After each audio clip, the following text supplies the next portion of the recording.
Assalamualaikum warahmatullahi wabarakatuh. Bagaimana kabarnya hari ini peserta didik Maca? Bapak Guru doakan semoga semuanya dalam lindungan Allah Subhanahu wa taala. Amin ya rabbal alamin. Bagaimana persiapan belajarnya hari ini peserta didik Maca? Bagaimana dengan perlengkapan belajarnya? Apakah sudah dipersiapkan semua? Jika sudah, Bapak Guru berharap agar peserta didik Maca dapat mengikuti pembelajaran pada hari ini dengan baik. Bapak Guru juga berharap kepada orang tua atau wali peserta didik Maca yang ada di rumah, semoga senantiasa mendampingi anak-anaknya dalam menerima pembelajaran pada hari ini.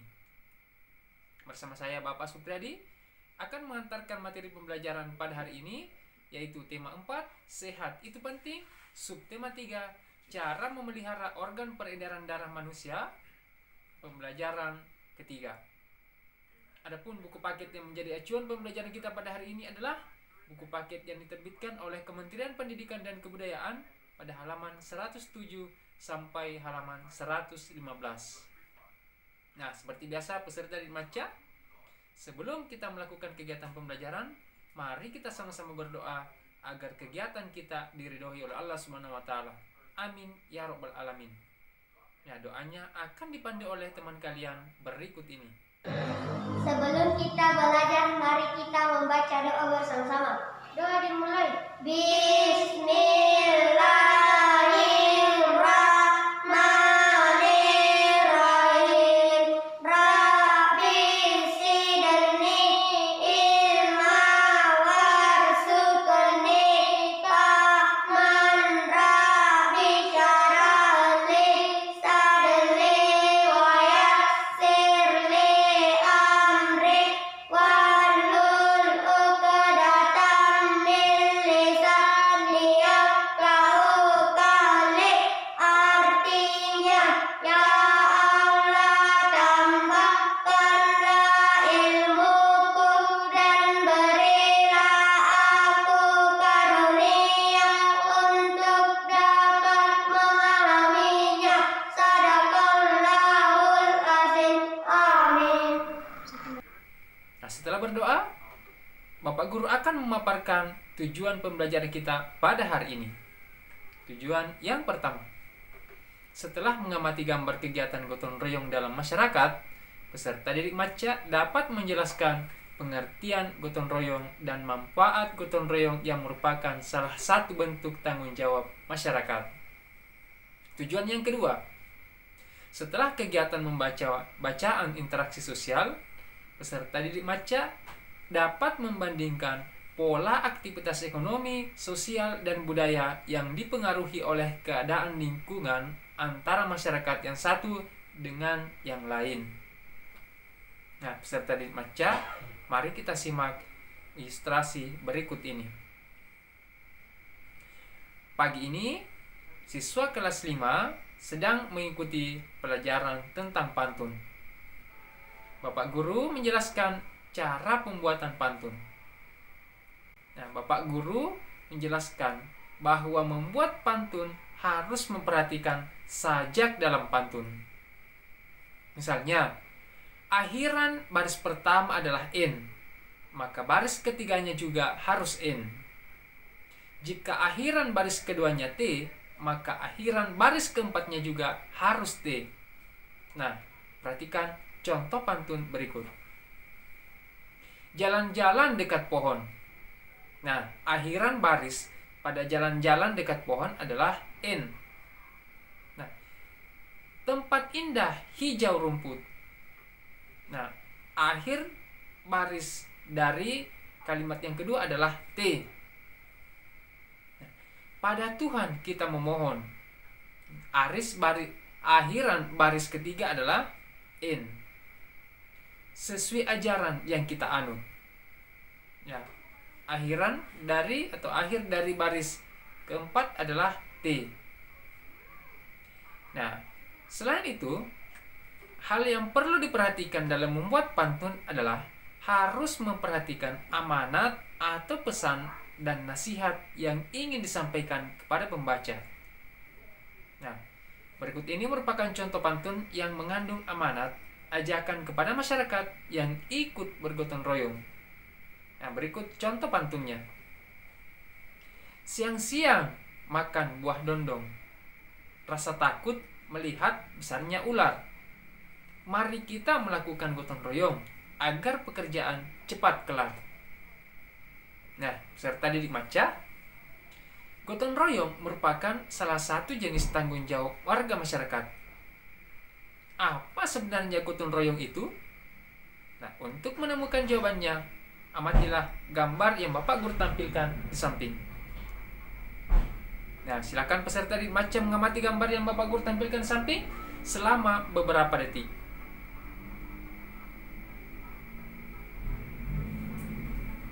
Nah, peserta didik maca setelah mengamati gambar yang Bapak Guru tampilkan di samping, nah, gambar tersebut adalah merupakan contoh kegiatan gotong royong yang dilakukan oleh warga masyarakat.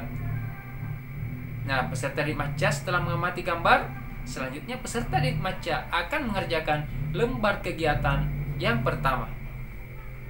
Nah, Bapak Guru pandu untuk menyelesaikan tugasnya. Nah, berdasarkan gambar di atas, buatlah kesimpulan tentang pengertian gotong royong dan manfaat gotong royong. Silakan peserta didik maca salin tugasnya seperti yang Bapak Guru tampilkan di samping ke dalam buku tugasnya.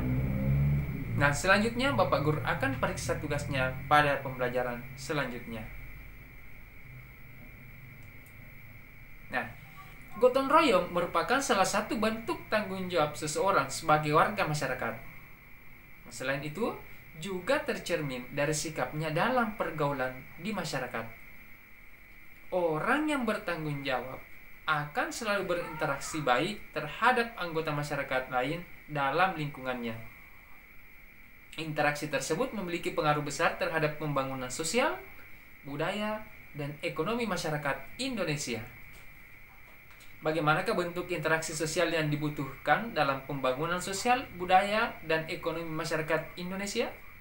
Nah, untuk memahaminya, bacalah wacana yang Bapak Guru tampilkan di samping. Nah, peserta didik maca, Bapak Guru pandu peserta didik maca semua untuk membaca wacana yang Bapak Guru tampilkan di samping.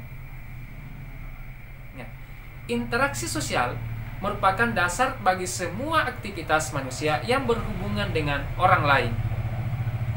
Proses interaksi tidak dapat dilepaskan dari kehidupan sehari-hari. Proses interaksi ini dapat terjadi apabila ada pertemuan dua orang atau lebih. Selain itu, interaksi terjadi karena adanya kepentingan pemenuhan kebutuhan masyarakat di berbagai bidang seperti berikut ini. Pertama, bidang ekonomi. Kepentingan ekonomi adalah kepentingan seseorang yang saling bergantung satu sama lain. Hubungannya dalam perdagangan dan kebutuhan pemenuhan makanan, sandang, dan papan. Interaksi dalam ekonomi dapat kita jumpai di pasar atau tempat perbelanjaan, di tempat terjadinya proses interaksi ekonomi. Yang kedua, bidang politik. Jenis kepentingan ini digunakan oleh para anggota pemerintahan dan anggota partai politik untuk menjalankan kekuasaan negara. Di dalam kepentingan politik, terdapat juga kepentingan keamanan dan pertahanan. Kepentingan ini secara umum ditandai dengan adanya proses transaksi politis dan kesepakatan untuk menjalankan negara. Yang ketiga, bidang sosial dan budaya. Dalam kepentingan sosial, seseorang selalu ingin mendapatkan tempat atau kedudukan dalam masyarakat. Kepentingan ini akan menimbulkan interaksi dalam masyarakat karena kedudukan seseorang ditentukan oleh pengakuan masyarakat sekitarnya. Jadi, mencari kedudukan tanpa pengakuan masyarakat sangat tidak mungkin terjadi. Yang keempat, bidang moral. Kepentingan moral berarti kepentingan yang berangkat dari keprihatinan akan rendahnya situasi moralitas masyarakat di wilayah tertentu. Situasi yang demikian menggugah para pemerhati sosial untuk menggalang kegiatan moral agar mutu masyarakat meningkat. Contoh kegiatan moral yaitu siar agama, pelatihan keterampilan masyarakat, dan pembinaan masyarakat oleh pemerintah. Tujuannya agar kesadaran masyarakat di wilayah tersebut timbul untuk maju bersama dengan masyarakat di wilayah lain dalam membangun bangsa. Gotong royong memiliki arti penting dalam memperkokoh persatuan dan kesatuan serta meningkatkan solidaritas dan rasa kekeluargaan dengan sesama. Oleh karena itu, gotong royong menjadi tanggung jawab setiap warga masyarakat. Nah, interaksi dalam berbagai bidang tersebut secara otomatis akan memengaruhi pembangunan di bidang-bidang yang bersangkutan, baik bidang ekonomi, politik, sosial budaya, maupun moral. Tentu saja yang diharapkan interaksi tersebut dapat membawa pembangunan yang bersifat kemajuan daripada kemunduran. Nah, bagaimana peserta didik Maca? Apakah sudah memahami wacana tersebut? Jika masih ada peserta didik Maca yang belum terlalu memahami tentang isi dari wacana tersebut, silakan peserta didik Maca untuk mengulang kembali videonya dan lebih mencermati kembali wacananya. Nah, selanjutnya jika peserta didik Maca telah paham, selanjutnya peserta didik Maca akan mengerjakan lembar kegiatan yang kedua.